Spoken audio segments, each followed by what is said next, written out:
difference between a comedy gig and a hostage situation. It's like, no, I can't. It's kind of like, just like, it's like literally you've got this extra voice going, and everyone at the end is just going, pat, pat, pat, pat. Today on The Engaging Marketeer, I am interviewing a stand-up comedian and improv, John Cooper. John has performed at Manchester Fringe and Edinburgh Fringe and has trained people in businesses on improv and how that relates to business, marketing and selling. But John has also done something I deeply want to do, and that's a TEDx talk. So I'm going to be talking to John about how he found that, how he does improv, why he started, and how he managed to do the TEDx talk without doing any improv when the talk was about improv. This is a really interesting one that you're not going to want to miss. It almost seems like, looking at what you do, that you were almost made exclusively for me, because you're a graphic designer and Yes. you're a comedian, and Yes. you've done comedy shows about Doctor Who, Yes. about Star Wars, Yes. and Oh, about yes. and about WordPress. The Star Wars one, I supported someone in the show about Star Wars, but that's I'm guilty of doing a show about WordPress. Yeah, but that is very much my niche. The whole thing that you do seems as though you were made. If I could say, right, make me a comedian that appeals to me, that would be you. But one question I have is, how the fuck do you make WordPress funny?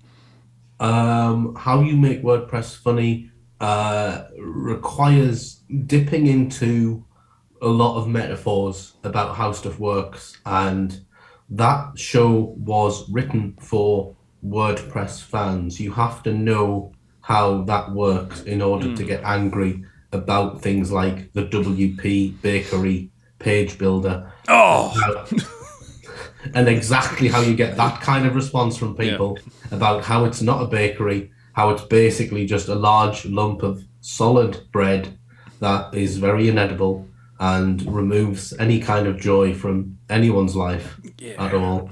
And just presses the hot buttons on what makes people excited and not excited. Nerds get excited about this stuff, don't they? Well, yeah, when I did the show at the Manchester Fringe Festival, I did one show that was like really well attended and one show that was just like a few people. And to be honest, that's kind of part of the course. But in the quieter show, there was a fella down the front, and he was nodding and smiling. And I was talking about stuff, and I said, "You know what it's like," and he just shook his head, and I said, "Well, sorry." And he said, "Oh, I don't know what WordPress is. I just like the name of the show." So a show that was written specifically for people who knew WordPress, he didn't know.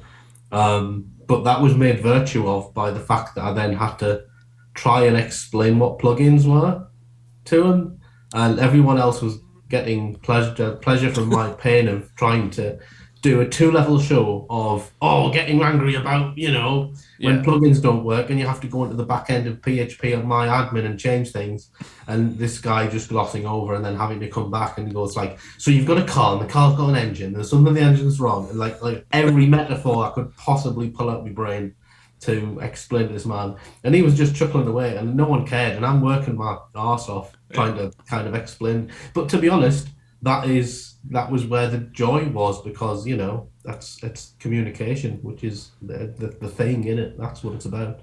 Well, yeah, I suppose everybody in the audience that was getting angry with you as you were describing all the things that you hate about WordPress and love at the same time, they will have had to explain these to non-WordPress people themselves. Yeah. So as you're throwing these stories in.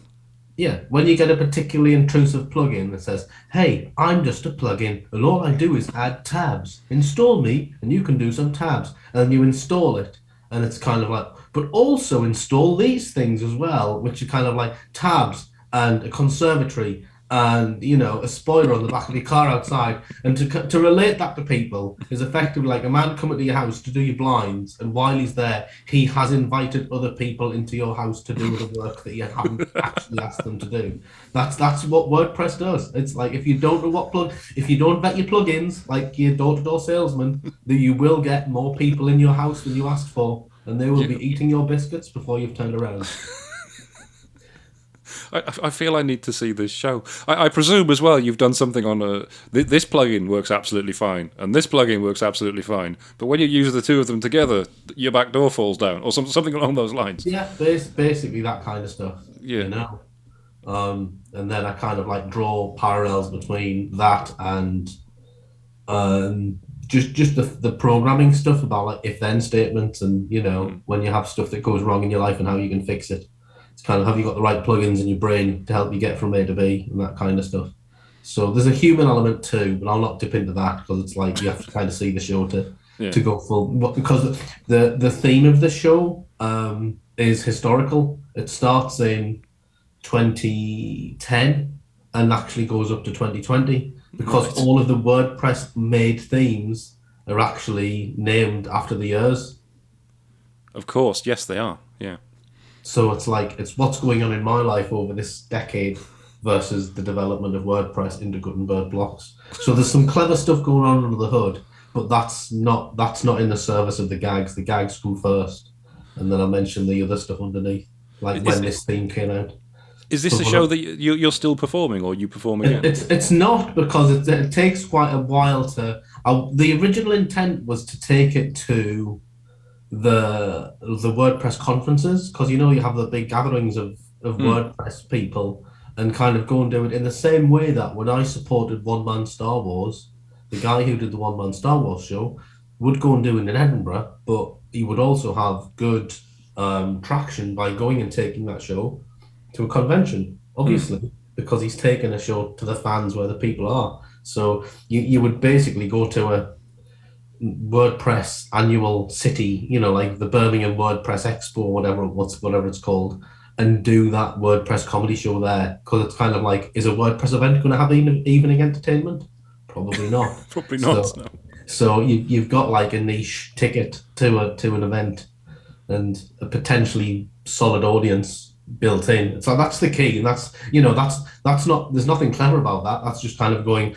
If I make a show about this, who's my audience? It's like your sales thing. It's your marketing bit. Who's my audience? My audience are very, very, very, very, very specifically these people.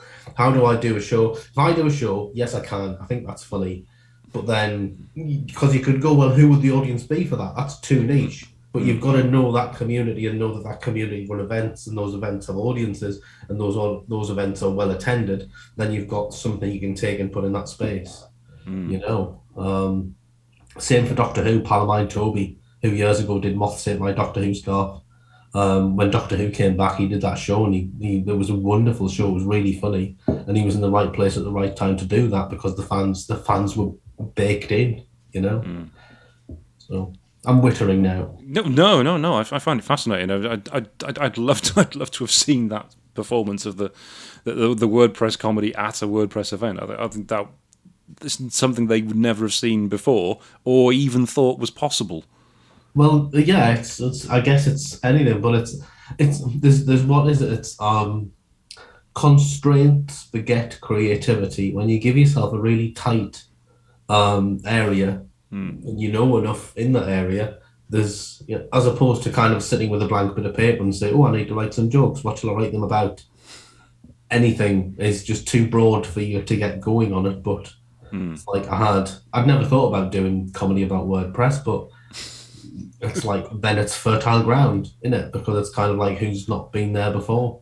I did there was quite a few visuals. So there was like a visual of this bloke, like the shady character where he opens his jacket.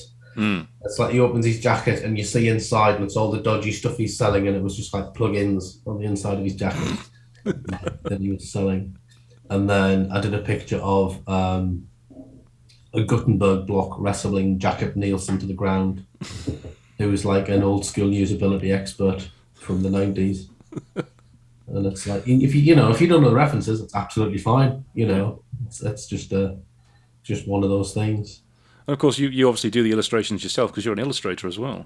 Yeah. I was doing the illustrations like for that show. What were some of the things? It was kind of like designer, developer, web designer. It's like lawful chaos, lawful neutral, chaos neutral, kind of like chaos, whatever. I can't remember the definitions, but I was trying to map the various UX, and that there's that grid where it's kind of like lawful, neutral, chaos, neutral, and chaos, chaotic evil, and all that kind of thing, and mapping that to different kinds of developers who use different software. And that's just proper geeky stuff. So, I mean, it is massively geeky. Being a designer is geeky. Designing websites is geeky. Comedy isn't so much. What? How did you get an interest in design and comedy, and which came first? Design came first, web-based design, and then graphic design, and then while I was doing that, that's kind of what I learned in uni, and then I started getting out and doing open mic spots. Just because a friend got me into it. I was doing Amdram when I was a kid, like briefly. And then a mate just dragged us along to a comedy night, and they were doing workshops, and I started doing the workshops in Newcastle, where I was at the time, and I loved it. And it's just kind of like that just became an extra thing. So I'd work during the day, and then like on a Friday night, I'd go and do open mic spots at the comedy clubs. And it got to a point several years later where it's kind of like, oh, I love this, it's really good. And then went up to the Edinburgh Festival, did some mixed bill shows up there. Then met a guy who was an agent. He said, I'm setting up an agency. Do you want to be part of it? This was like, I'm condensing like 4 years into a sentence.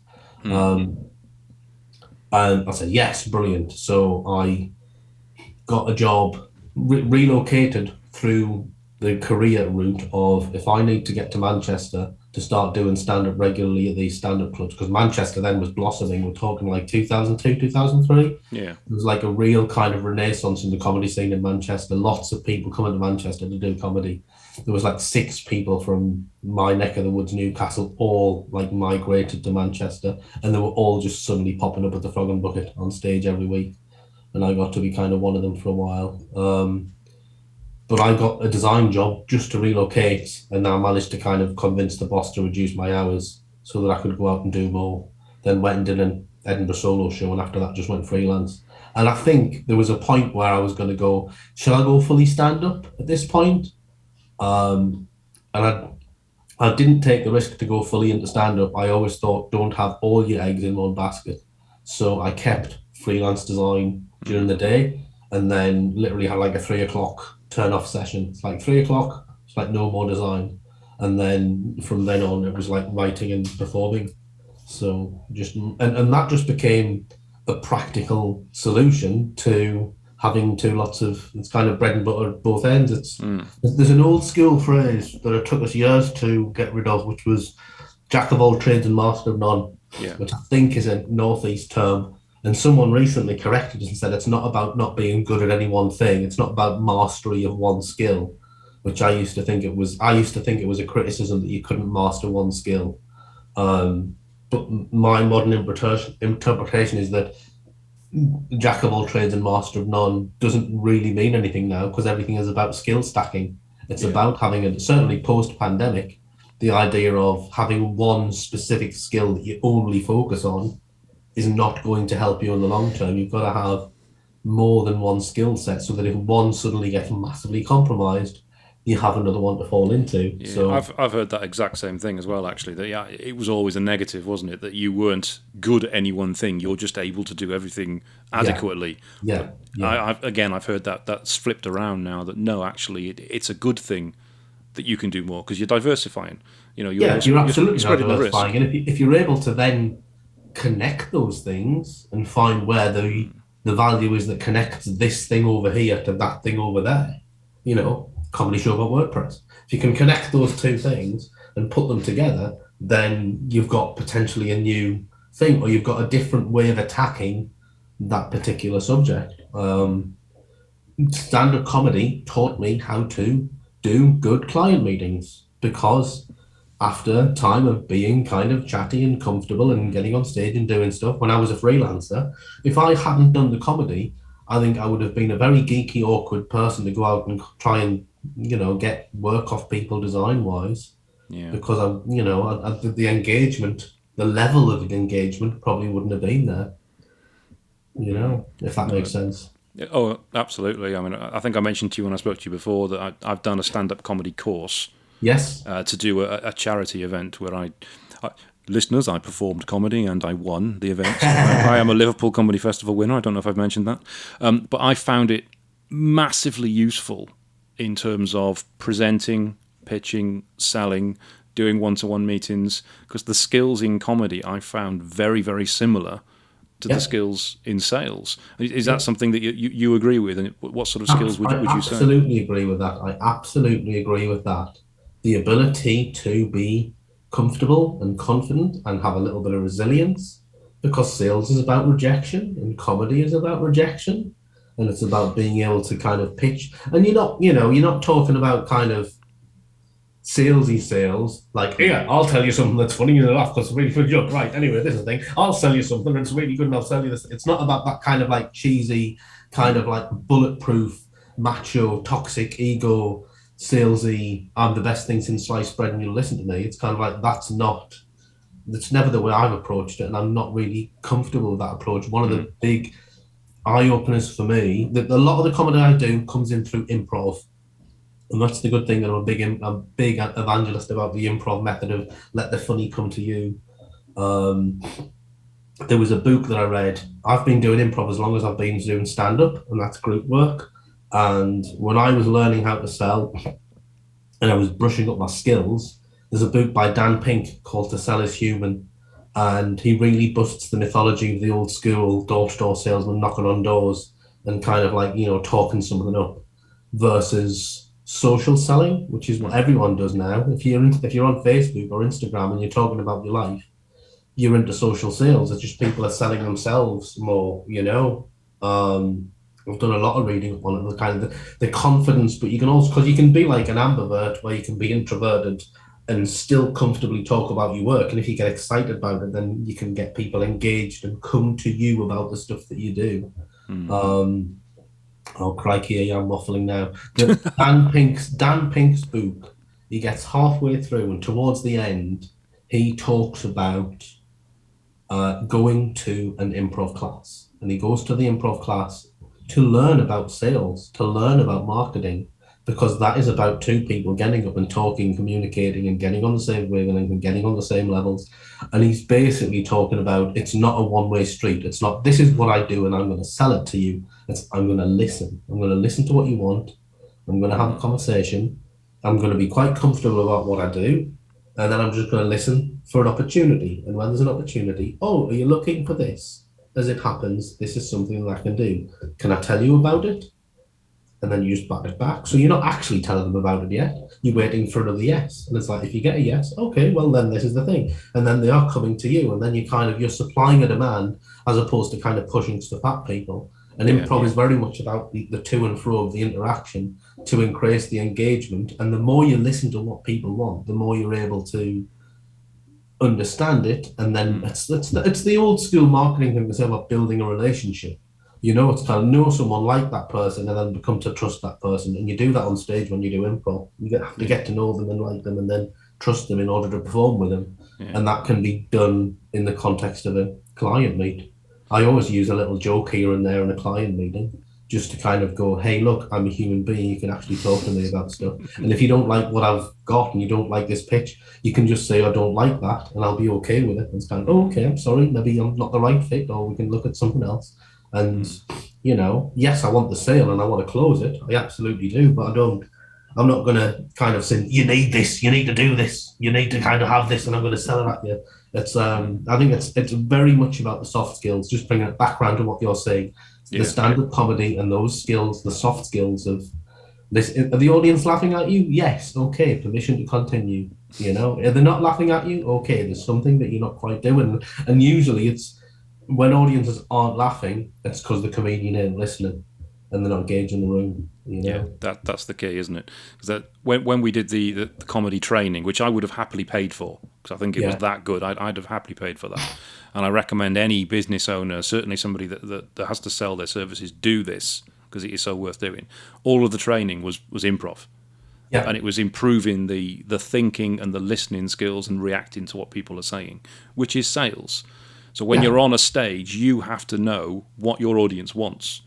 and you have to give it to them. And if you're not giving it to them, you have to realize what it is that they want so that you change the way you're delivering it to give it to them. Otherwise, you're going to be crap. You're going to fall flat. Yeah. Exactly the same as sales. So I absolutely loved that whole thing. But how did you actually find, because obviously nerves is a big thing with comedy or any sort of performing, public speaking. How did you first overcome that, or did you even experience it at all? In the stand-up context, yes, I was very nervous. I just kind of pushed through it, and it's just kind of, I think I'm naturally a little bit resilient. I think I had the ego to carry us through initially. Even when I was geeky and I was dying on my hole, I was like, well, I'm enjoying myself. I don't know about you. Oh, sorry, you're not enjoying yourself. Well, because I think the advice that I got in stand-up was, if you have an awful gig, get back on the horse as soon as you can. It's kind of like just kind of go and run out a bit of new stuff as soon as you can and kind of get back on it, because that's the best way that you're going to overcome that.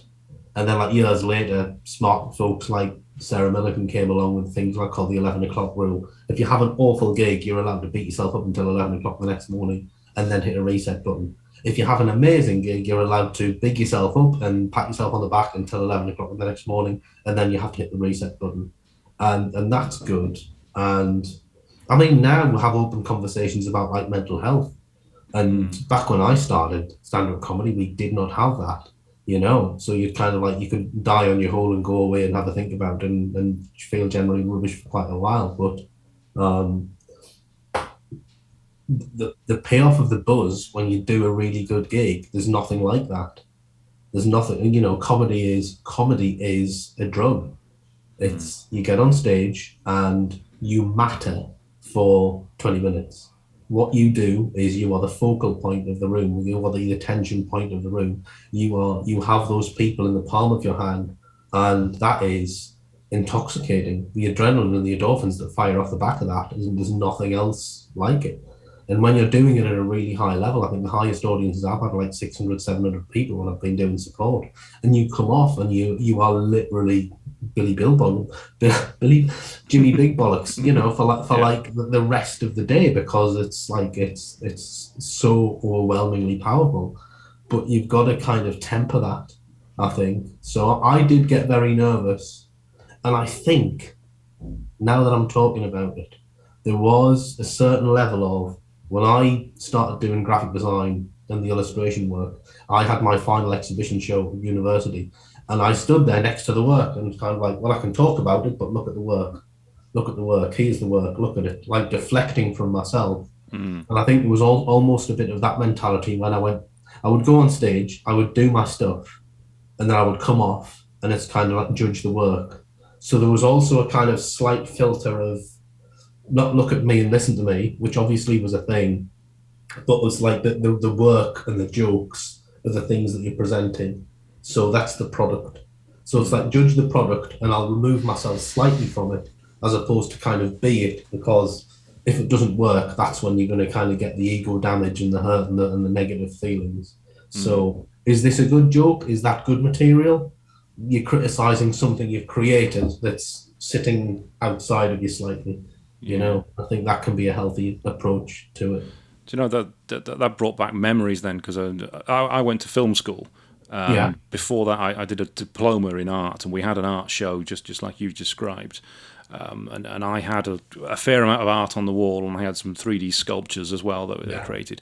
I hated every aspect of being there and people going round and looking at it, because I didn't want anyone to look at something I'd done and go, oh, I don't like that. That's not very good. Because it was me. I put that in there. And it felt like a personal rejection. So I left. I just left people to it because I didn't want to be in it.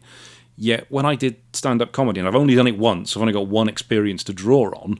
When I was on the stage, it wasn't me.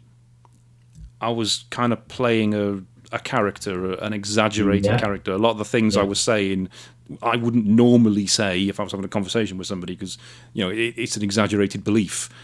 So that's sort of a shield, as in, if you don't like this comedy, it's okay, because it's not me, it's something else. Does that resonate with what you? That is totally fine, and that's a very legit way. I think a lot of comedians do that. There's talk about when you do stand up, you're a heightened version of yourself. you are a slightly different version of yourself. I mean, I do character stand up predominantly. My character is Danny Penson, and I started doing that like about 5 or 6 years after I was doing myself, just to maintain that level of dissonance, between the product and the person. And I think that is a better way to go. I mean, it's still you, and you've still got to take responsibility for the work and the stuff because it is your work and it is you presenting yourself. And it's kind of you kind of like asking, you're having your cake and eating it because it's kind of like, look at me, look at me, look at my stuff, look at what I'm doing, listen to me, I'm really funny, ha ha ha. I want your love, I want your affection, but I also want to put a filter between it, so it can only be a one-way street of me telling you what I think without you being able to judge me directly, which people kind of are. I think it's a resilience thing. I remember there was a comic way back. We were chatting about being bulletproof, and I didn't think that was necessarily the correct term to be using on stage. It's kind of like, if you die, it doesn't matter because you're bulletproof, and it's kind of like, if you're bulletproof, you're not listening. If you're bulletproof, you're not able to take rejection because it's going to bounce off you. Yeah. There's that kind of emotional. No, I'm not going to use the word emotional intelligence. I just have. It's not what I mean. If you're having a shit gig and the audience are not having a good time and you're wasting their time because you're not funny and you feel it, you probably should feel it because you need to take accountability for that and own it a little bit. So to be bulletproof in that situation is somebody talking at people. It's not, you're not actually responding to the atmosphere in the room. You need to be a bit porous. You need to allow that negative energy from the audience to come at you and hit you, to kind of give you a bit of slap around the face and go, this ain't going to work next time. You have to do a bit better than this. You have to do a bit more than this if you want to do this and make these people laugh, because this is what you're here to do. You're not just here to have there's a difference between a comedy gig and a hostage situation, So, yeah. Yeah, no, I mean, again, that applies to sales as well, doesn't it? You need to engage with people. If you're not engaging with them and you're just preaching at them, then it's just you talking for 20, 30 minutes. And I've seen that a lot more in the business space, where people use the power of PowerPoint to just deflect. Oh. In the most negative of way, just deflect. I'm going to put half the time they've got the back to you, they're pointing at slides, they're reading off slides, the text's too small, but it's kind of like, it's really valuable information, so I need to relate it to you. It's kind of like, and there's people at the beginning who go, can you send us the slides? And he goes, yes. And then they switch off because it's kind of, well, I've got the slides and you're really boring, so you're not really needed. You're not providing any worth. Yeah, and everything you're saying is written down on the slides anyway. So yeah, so we'll just kind of get, because you haven't been, because the person delivering it hasn't been asked to memorize it. I hate that. I hate it when people read stuff off slides. It's an absolute crime. There's a friend of mine in Leeds called Richard, and he's very passionate about performance and improv, and he delivers presentation skills workshops. And he does all this kind of busting stuff about what you don't do. And he's a really smart cookie and he does it very well. And watching him do a presentation is an absolute revelation, because you just go, oh, that's how you're supposed to do it. And it's surprising that he's obviously busy. And in the pandemic, he was mega busy because a lot of people needed to suddenly learn how to deliver presentations online. But when you watch someone at his skill level go, this is what engagement looks like when you're delivering to a group. This is how you keep things moving. This is how you keep the energy and the engagement. What to actually put on your slides, and how to put the stuff on your slides, and how to elicit a response based on what's on the slides and what not to do. And it's just an absolute, he's an in-demand fella, and it's fascinating because I still see it week in, week out when I go to networking things where someone does a 10-minute talk and it's just crimes left, right, and centre. What's his full name? I'll put his link in the description underneath the... Richard Pascoe, Making Presentations. Richard Pascoe, Making Presentations. I'll put a link in that underneath the descriptions. I definitely want to check that out myself. Fascinating bloke to watch in terms of how to do that at a business level. He's very good. Yeah, because when people do the whole death by PowerPoint thing, it is energy sapping. Oh, when you see horrific. loads of text on the screen, you just know they're going to read it, and right, this slide's going to be on for a good 4 or 5 minutes now while they read every point on it. Yeah. this is awful. And I went on once where a guy was there to deliver part of the course and spent 30 minutes talking about his career. So he just talked about himself in an hour long presentation where we had stuff to do. Half of it was him talking about himself. And that is someone who is, in my book, deeply uncomfortable about what they're trying to do, not happy about where they are because they feel the need to justify. And it seemed like, and I'm coming in from a stand-up. In stand-up, you learn very quickly whether the audience are on board, and you have to reply and you have to respond. You don't have a choice. You have to engage, and you have to learn how to bring the energy back to you and engage. And this guy was just like, his volume was like volume level 3. And he talked about himself for half an hour. I'm not going to mention who he was, obviously, or anything. And it's like there's ways to fix that, but it's like if people can't acknowledge it themselves or they don't know, it's like how I worry about how far down that line people can get before someone has to actually have the courage to say, "Dude, this isn't working." You know. And depending on we their, can moan all day. Let's talk about positive. I was going to say, depending on their age, experience, and attitude, that they may never take that advice. Because I know in a B&I meeting, there was a graphic designer did just that. He did his 10-minute presentation, and the whole 10 minutes was about himself.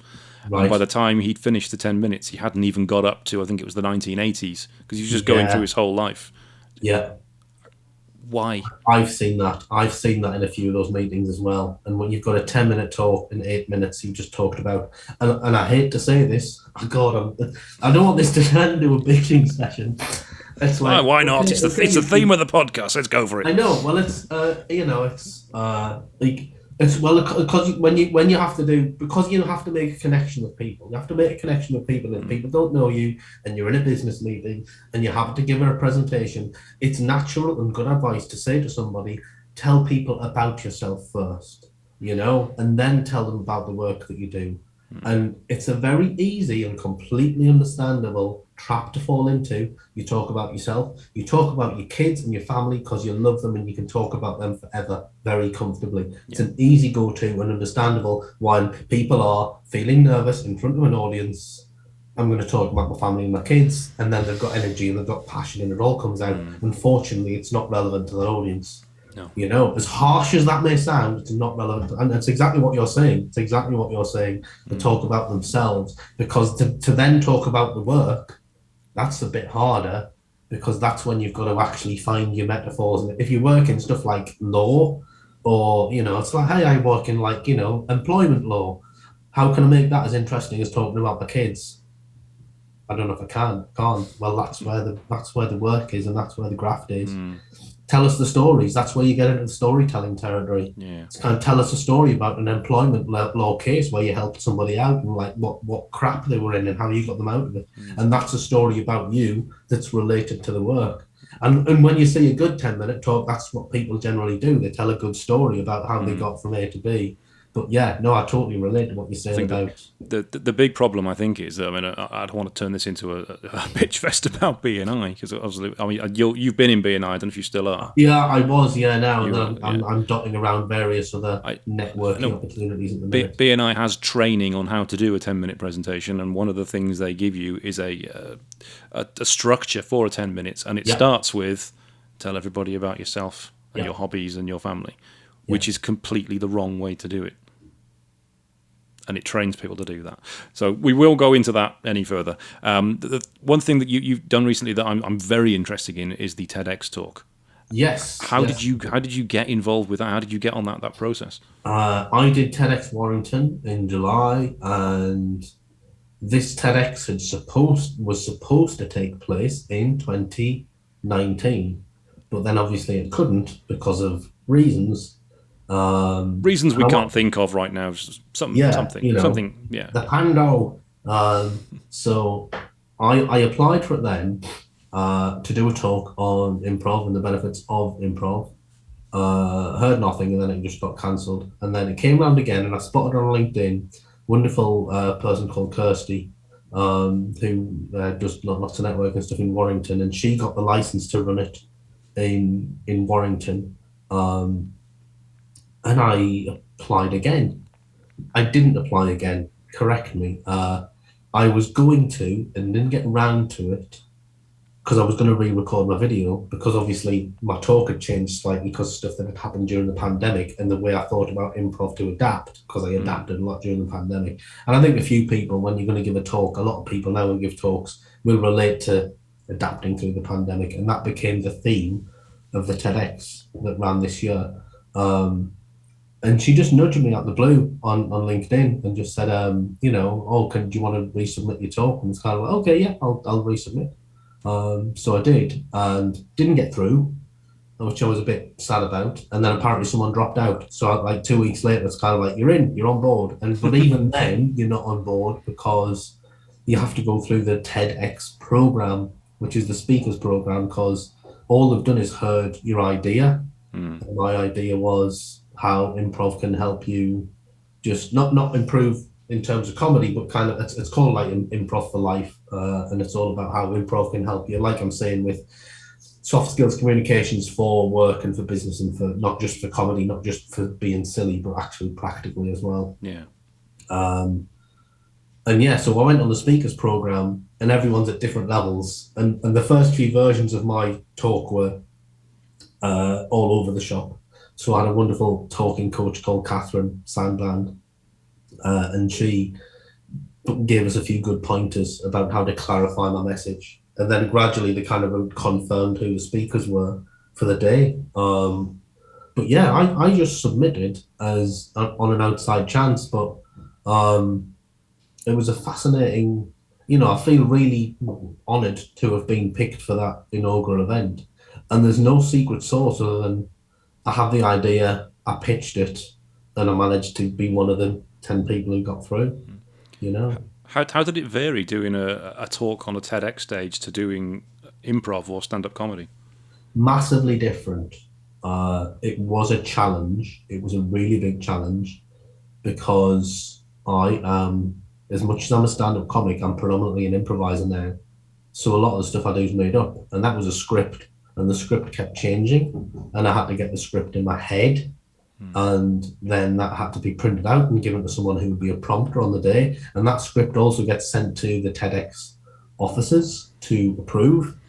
And I know through the various the years that I've been doing stand-up, even my own stand-up changes in the way that I talk about stuff because I can bounce around a bit. So staying on script, actually staying on script was incredibly hard because I just don't do it. I just don't. So there was no deviation on that TEDx talk. There was there wasn't allowed to be. You couldn't deviate. You had to deliver the script that was there. There was one bit in my talk where I talk about the brain and I throw through random words out because it's not really relevant what those words are to the talk, and that was the only kind of like little oasis of made up stuff that I could do in the context of that 10 minutes. And the rest of it, I had to hit the nails on the head in the order that they were given. And actually, as a tightening up experience, it was really good because I can watch it back and actually go, crikey, who is that guy? Who's that guy doing that talk? Because you see yourself doing it and you go, I mean, I've seen myself do plenty of improv, and it's kind of like it's the thing with improv. It's in the room, so the energy and the fun's in the room, and sometimes a lot of that doesn't always translate well to a recording because it just looks like a load of people doing daft stuff, which it is. But like if you're in the room on the day, it looks fine. Whereas, yeah, I was very pleased with what I did on the day, and it's helped me a lot. Kind of okay, I kind of know who this guy is. Going from my old Danny Pensive life to this new speaking and engagements thing that I'm slowly gravitating towards. It kind of it helps as a jumping off point. I've watched your TEDx talk. Thought it was brilliant, by the way. Cheers. It's really insightful, and I've shared elements of what you've talked about on that TEDx talk about how the improv works in communication for business with others as well. But when I saw you do that talk, obviously, because it's so structured, unlike what comedy or improv would be, it didn't look like there was any feedback from an audience if there was one while you were doing it. Whereas obviously in comedy, you've got that constant feedback from the audience, which gives you energy and impetus to go on. Was that difficult to do without having audience feedback on essentially you're doing gags and no one's laughing? That is a really good question. That is a very good question. There was an audience. There were no mics in the audience, so you couldn't really pick up on their responses. But saying that, the nature of the event being that it wasn't a comedy gig, I just baked in get the laughs. It's very hard to just go, it's like, as much as I'm telling myself, it's all right if they don't laugh. This is a talk.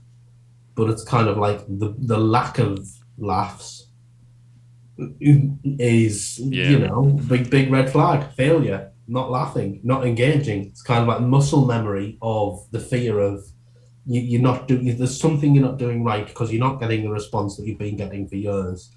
And yeah, that was tough. And I think there's a reason that when you see it, I mean, I'm speaking at speed in that talk because that's kind of the level of speed that I would kind of normally talk. And I was aware if they were saying slow down, it's like, okay, I'll slow down. And actually that was a bit of a relief to slow down, even though it kind of took a bit longer to get from A to B. But yeah, no, that was a thing because there was various points in that. There's certainly one bit that I can watch back where it's kind of like if there was a place where I'd want to laugh, I know where it would be, and then there wasn't a laugh, and it's kind of like you just have to make your peace with the fact that like the energy in this room is not designed for that. It's not that kind of event, So just make your peace with it. So yeah, that was tough. That was hard because it's like I wanted, and it's hard because you go, well, obviously it wasn't funny enough, and it's kind of like it wasn't that kind of event. You can't make it's kind of like for the next 10 minutes we're going to turn this talk into a comedy night, and so you can laugh wherever you want. It's kind of like you can't do that. It doesn't work like that. Like, again, I think it's just a little bit of a resilience test. So did you have that internal voice that when you delivered that line and you thought there's no laugh, that's saying improvise? Yeah, go after that laugh. I used it as because I had so much else going on in my head about you can't. It's like there was bits where during that talk where it's kind of like oh say this thing, oh there's the thing, you could just you could. It's like no, I can't. It's kind of like just like it's like literally you've got this extra voice going. Stopping you from kind of like just going off here, there, everywhere. If I said this thing, they'd laugh now. Can I get away with it? It's kind of no, you can't. That's like the joy of skilling up to a certain degree, and I don't want to blow trumpets or blow myself out of proportion.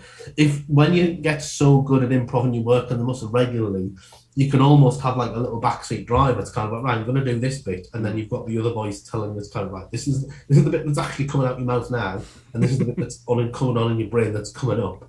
And this unhelpful voice is the one that's telling you where else you can go. And it's like, just shut up. I've got to remember the order of these words. And just bringing it back to, I know what I'm going to say next. In here, it's hilarious. The stuff I want to say is hilarious. But you lot, I'd be so tempted to, you're doing it on improv. You're doing a talk on improv, and you're not allowed to do improv. Yeah. That's Alanis Morissette. That is ironic. Yeah. It is. It's massive. It is massively ironic that it's having said that, I have watched, because when I pitched my talk, I went and watched a load of other TEDx talks on improv, and quite a few of those people get up and they do improv. I love improv. Anyone who does improv, I respect them massively. Do it, show it off to the world, tell everyone. But in some of those TEDx talks, actually doing improv on stage is not helpful because you're talking about process and you don't know if a bit of improv is going to go great or it's not, So there's one or two of those where people get up and just do some improv for the sake of doing improv to show you it. It's kind of like, I think it's more valuable to explain why you do it and the how of it than actually doing it, because the doing it is helpful for the people on the stage, not the people in the audience. The people in the audience want to understand why the people on the stage are doing it, as opposed to them just doing it. There's a big difference there. It's kind of like, it's like, what does chocolate taste like? Well, we'll eat some and tell you, as opposed to giving you some chocolate and you can eat it and see what it tastes like for yourself. It's like, in my head, it's a very simple equation, really. And obviously, you actually go into businesses now and you teach improv in workshops. What's the theory behind you doing that, and what sort of people have you helped? I pivoted a few years ago. I was teaching stand-up comedy, and obviously, as you already said, you do a stand-up comedy workshop, and a lot of the exercises you do are the kind of brain ones to get your brain going. You do improv to kind of fire those neurons off. So I go out and teach. When I was teaching stand-up comedy, I realized there was people coming to those courses who did not want to be stand-ups. They were just wanting to get better at stuff. So I pivoted into presentation skills to teach presentation skills and a bit of team building using comedy. And I use the comedy angle. It's kind of like he's some presentation skills coming from the world of stand-up. And people are like, oh, coming from the world of stand-up, that sounds a bit scary. And it's just explaining it. So yeah, I do presentation skills. That's how I ended up meeting Richard, who I mentioned earlier. Because he does presentation skills coming from a slightly different angle, and I do it through like let's talk about a presentation as if it was an open mic comedy set, where you're coming on and you're telling a few jokes about the product or service that you're selling, and then you're telling a story about the client, and then you're engaging in that way that where the audience is engage me, tell me something, get me interested, make me interested. What is it about the thing that you do that's interesting? And sometimes you have to really unpack stuff with people because they know this, they know the product or the service inside out. But if they've been doing it for a long time, there's some stuff that they might have forgotten, or they might need to re-engage with themselves about why they love the thing that they do, or why they don't love the thing that they do, or just to kind of remember that, oh yeah, there's a bit, I remember the time when this happened and that happened.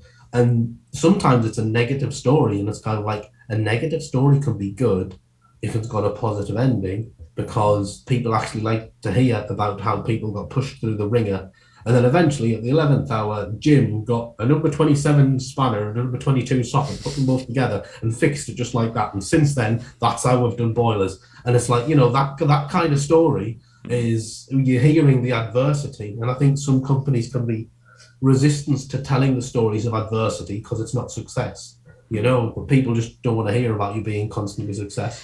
They want to hear that kind of the pain points that got you to where you are. So it's just finding ways for them to engage. Which interestingly, I was going to say the triumphing over I can't even say the word, the triumphing over adversity. That's one of the key elements to selling from a stage. Yeah, because you take people on the journey with you about how you were struggling and how you resolved it and how you got through it, and that's how you build trust in yourself. So that is a really useful skill to have in a presentation point of view. Yeah, and I think there can be a bit of a misconception. Certainly, Western comedy, when people get on stage and do stand-up, often very victim-based.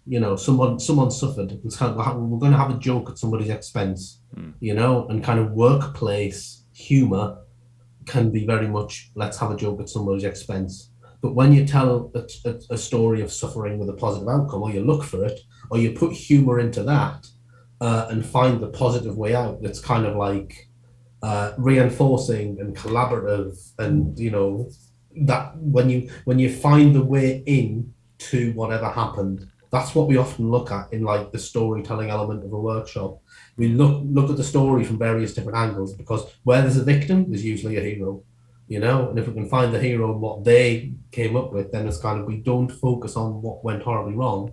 We reference it, but then we push to the positive and push to kind of like how we got out of that. And sometimes it requires a little bit of tweaking, but it is just how you look at it, how you reframe the product, service, the story, the thing that you do, in order to make it like a stand-up comedian would do. It's kind of like they could have an absolutely awful day, but they'll find a way to make it funny, just through looking at it and rewriting it and doing it. It's like Sean Locke was really good at that. There's loads of comedians who were very, very good. Jim Jeffries is amazing at Jason John Whitehead. A lot of the people who were on the Manchester circuit when I started, that was two of them, who were just telling crazy, crazy stories that if you took the humor out of it, it would be like the worst thing ever. But from a comedy point of view, it's amazing. But you've just got to find the twist that makes it not victim based.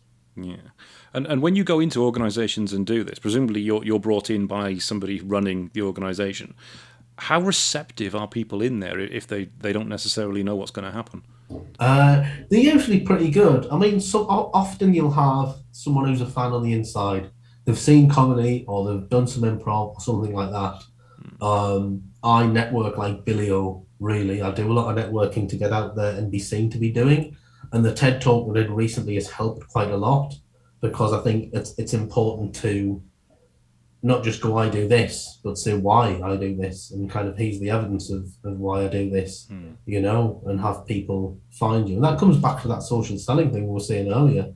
It's kind of like with this kind of stuff, you have to practice what you preach a little bit. You have to try and make yourself engaging because there's nothing worse than going, yes, I'm going to doing a presentation skills course. That's a rubbish presentation skills course about presentation skills. It's kind of like, another horrible catch-22 that you could get caught in by not doing something well when you profess that the thing that you're doing is what you do. So, that's a trap you can fall into. So yeah, I think it's just, well, it's like anything. It's the sales message has to get out there. So a lot of time is spent on social media and face to face actually getting out the stuff. And we mentioned networking. Some of the networking I do Manchester with, there's a thing called Fresh Walks, which is like an outdoorsy networker where you just go and walk with folks. And that is genius because it's super low key, no marketing, no salesy, actually just meet people. Just take your business head off and get some good mental health activity going on where you're just out in the wilds and you just chat to people. And that's generated work for me, and it's generated work for me by not thinking about work. Just actually just being a human being and talk to people. And there's a lot to be said for that. And I find that hard because, if you're a business person who's a freelancer or a business person looking to do sales, you're always going to be in sales mode. You're always looking for the next opportunity. So actually just putting yourself in the environment where it might happen, but not focusing on it too hard, that's just graft. That just takes time. You've just got to get out and do it. Really. No, that's interesting. There's a couple of groups around local to me, actually, which are specific on walking, on just getting out of the office and walking because you think better when you're walking. Yeah, you do more creative I agree with that. When you're moving around, there are certain endorphins in your system that really do much more conducive to you thinking creatively in terms of what you're doing. Yeah, no one has creative thoughts sat at a desk. Well, you can. I think it's just harder, know. But the real inspiration strikes you elsewhere. In the shower, walking, in the car, wherever. If you sit at a desk and go, right, I need to be creative now, it's not going to work. Yeah, no, I totally agree with that. And that's why I pull it back around to improv, because that's quite an active thing. When you're doing it, you're up and you're moving around and you're talking to people that are engaging. You are actually, a lot of the warm-up games where we do improv are like movement-based games where we ask people to move around, and it's just like because what you want to do is you want to change the energy in the room. The worst thing you can do is just start with a PowerPoint when everyone's sat down, because it's like what's this? Is this a thing? But if people have moved around a bit, we did an improv session at Sheffield Hallam with a friend of mine, Kate, and she ran it the other week. And it was amazing. And I had there was like 100 people in the room, and we had a 100-person game of rock, paper, scissors. And that was the most amazing thing I'd seen. I'd never seen that run before, and she did it. And the person who won was this old lady called Pat, who'd been on staff for like however many years. And everyone at the end is just going, Pat, Pat, Pat, Pat, Pat, like that. And it's kind of like, after you've had 10 minutes of 100 people playing rock, paper, scissors, until one person wins, that's like the energy in the room off the back of that. It's like, okay, what's next? Well, next is the next thing we're going to do. And the energy is just there. And it's kind of like, well, why wouldn't you start with that? Anyone who looks at that stuff and goes, oh, well, that's just a kind of, where's the real serious thing that we're going to talk about now? It's just kind of like you need to pull the rod out of your bum and get on with the act. It's like you need to be active to take stuff in. and give your best ideas out. And I totally agree with that. I think that's, you know, Yeah, it's like as a small thing that I've done recently, because I know a lot of people do this, and it works. When you're doing webinars or online presentations, yeah, actually don't do what we're doing right now. Stand up, yeah, yeah, reposition your yeah, camera, stand yeah, up, because it gives you so much more energy when you're yeah, doing it than just sat down at a desk and talking into a camera and a microphone yeah. where Yeah, everybody's I falling think it's a asleep. skill to be able to sit down and engage is hard work. You know, I've seen people like Richard do it really well, and it does involve. He talks a lot about energy, good energy, have energy, give good energy. You know, you can't just and it's you've got to have the environment for it as well. I mean, it's early days with this stuff, and my knowledge isn't brilliant, but it's like you have to have the right kind of space, and not everyone has it. And you know, if you've got like a dog, or you've got kids, or you've got other people in the other room, you're compromising how you can behave a little bit on the mic, because you don't want to be kind of like shouting or talking quite loudly because you're interfering with people. I can totally, because I've got, access to this whole space. I'm in my lounge and there's only me here at the moment. So that's fine. But I make sure that when it's just me in the room, I can engage to the level that I want, and anyone else can just go, oh yeah, it's just him doing his thing. It's like people are aware that that energy needs to be there on camera for this kind of stuff. Yeah. Do you know? I've just noticed the time. We're fast running out of time. I could talk to you about improv I and could go on comedy for and stuff. hours, But but we it's haven't even probably we haven't best even not. mentioned illustration. Really, we haven't even talked about your design, which is the bread and butter of your business, isn't it? Yes, design, illustration stuff. Started doing speed portraits as well. Speed Uh, portrait. it's What? their drawing people. I've been asked to do an event for Christmas, which is in the middle of town. It's basically drawing people at speed, Right. and yeah, that's just I do a few things. How's that? I've done a bit of art, and that sounds very difficult to me. It is difficult, but I've done illustration, and again, it's kind of like I'm relating it back to the beginning, where you find the WordPress show. It's kind of I do illustration. I'm comfortable performing and being watched. Can I draw and be watched comfortably at the same time, and not worry if I draw a picture of someone that goes wrong? And it's like if I did just illustration and I didn't perform, the idea of trying to do speed portraits would be terrifying, and I'd probably say no. But it's that resiliency thing where it's kind of like, oh, I'll give it a go and see if it works, and then I give it a go, and it's kind of like now there's a few people. I think it's called live scribing, is the other thing where you kind of draw events. You Right. know, Oh, right. They're like a courtroom artist. Yeah, well, kind of like that. Sometimes it's more text based. You get them at conferences where it's folks at the back of the room and they've got like great big bits of paper, and they capture the event as it happens. So it's kind of like diversity and influence and all that kind of thing where they draw them. And Oh, it's right. yeah, So yeah. That's when are you doing the speed drawing? When's that happening? next speed drawing I'm doing is in the middle of Manchester with a gang called Overdrawn.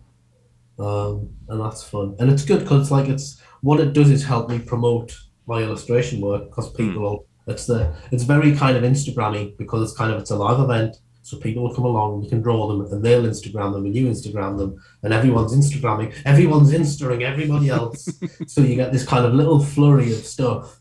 Yeah. And off the back of that, somebody will go, "Oh, do you know an artist? Do you know an illustrator? Oh, this guy was doing this thing and a thing and a thing." So it's like, it's not a networking event, but it's a very visible visual event.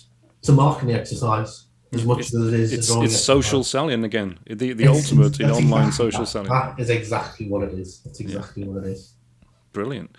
So if somebody wants to get in touch with you as a final point, either for your illustration work or for speaking, workshops, comedy, Yeah. improv, what's the best way for someone to get in touch? Best way is john@johncooper.org.uk, which is email, or my social media handle is johncooper_UK, and that's my Insta and my LinkedIn. And just type in John Cooper, you'll get the band player from Skillet, you'll get John Cooper Clark, and you'll get the serial killer from Yorkshire. And if you scroll past all of those, you'll get me. And you're an amalgamation of all three of those. Yeah, Apart from the serial killer. For legal reasons, I have to state that John is not a serial killer. No. I'm aware of. So there we go. Right, thank you very much, Cheers, John. Darren. Absolutely appreciate that. Thank you for being on the podcast. I've had real good fun talking to you. Nice one. Thank you. Take it easy.